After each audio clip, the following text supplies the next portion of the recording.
construction. So, bali, nandito tayo sa ating ilisan yung dalawang story. Bigyan natin yung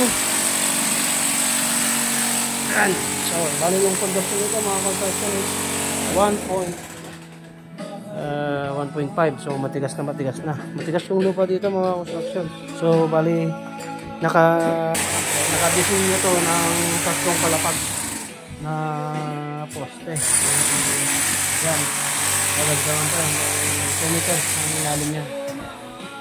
Matigas yung kuwan dito. So, inuuna namin yung tatlong poste habang walang ulan. Yan.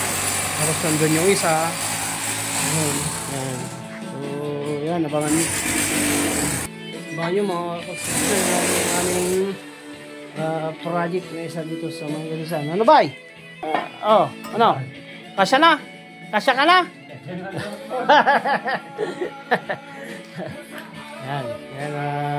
yan mga ka-construction. So, bali ito, bagbagin pa namin itong mga ka-construction. Diretso pa doon. Yung kan namin kasi naabot na yung sukat niya. So, bali ito, mababagbag pa. Mababagbag pa ito. Maganda pa ng mga kahoy, yung mga sinaunang ba. Talaga yung mga sinaunang mga kahoy, yung mga titigas. Tagal na ito. Ganda o. Ganda. Yung mga kawasak. So, ito natin. Yung mga bakal ng unang panahon.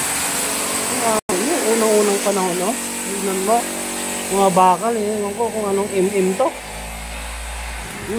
Yan mga construction yung nakukay namin dito. Yung tagal na to. Ilang 19, almost 60 years na yata itong bahay na to. Yan mga construction. Hindi mo yung bakal mga construction. Yan. Napakaliit. 8 mm. Yan, 12. Yung mga poste niya mga construction. Yung sa tagal ng panahon mga construction, tignan mo. Ayun, halos squan. Hindi pa kinalawang. Ngayon lang ako nakakita mga 8 mm. Ito maliit masyado to eh. Anong mm to? Kunad? Size. Ito? Size? Size kita. May size. Ngayon wala nang size no? Yan may size pa yan. Yan kaliit mga baka, mga construction ng liit. Na? 1960 pa itong mga to daw. Sabi nyo yung mga kasama namin na kwan. Kailangan napakaliit mga construction. Tignan mo as in. Size. Tapos ito siguro 3 na. Yun. 3. Kakakon ka ng mga sinaunang kwan. Sinaunang bakal talaga. Mga construction. Tignan mo. Ngayon lang ako nakakita. Yan ang liit. Hindi pa kinalawang mga construction. So, ibig sabihin, ang bakal na pinapatoy natin is more than 100 years or 200 years. Lalo na yun, yung mga grade 40. Yan. So, matatagal. Ito, yan mga ka-construction. Lit. Siguro 5 mm to. O 4 mm. Yan. Lit. Yan mga ka-construction. So, matibay itong lupa na to, no? Talagang yan, mga lupa. So, bali ito 2 meters mga ka-construction yung kwan namin. Hukay namin sa poste. Bali 1.5 by 2 meters. Yung luwang nyo mga construction sa ginagawa namin na bahay. Pag tatlong palapag. So, 2 meters. Yung luwang nyo. Yung lawak nyo is 1.5. Yan yung parin niya 1.5. So, napakalaki. Yung lalagay natin mga construction is grade 40.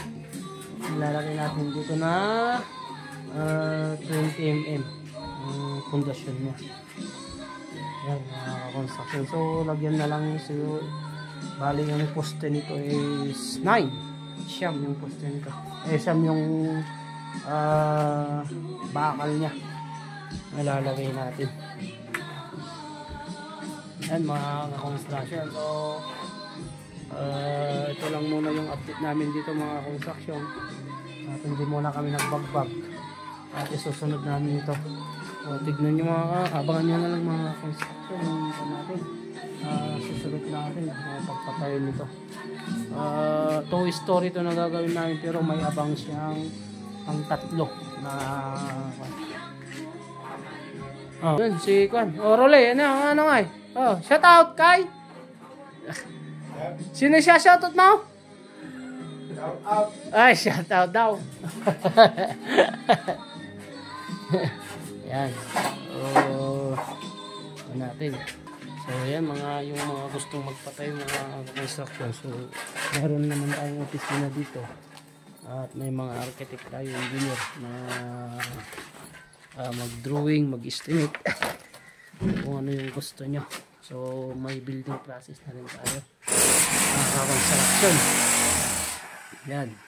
So yung mga ibang mga kapayon, hindi ako nakakapag-vlog kasi medyo busy sa hardware na ginagamit namin mga construction. Yan.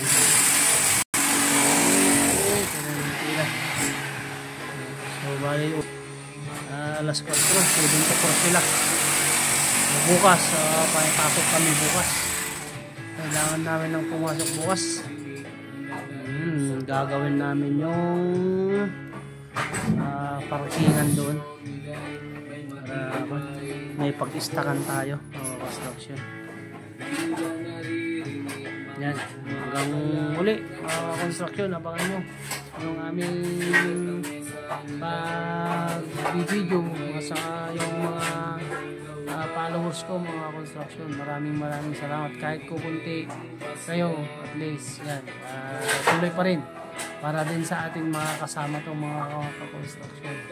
So kung matagal pa tayong magsasahod mga construction, tsaga-tsaga lang hanggang maipon din yung mga followers din tayo mga construction. May mga video pa akong hindi na i-upload, kaya abangan nyo na lang mga construction.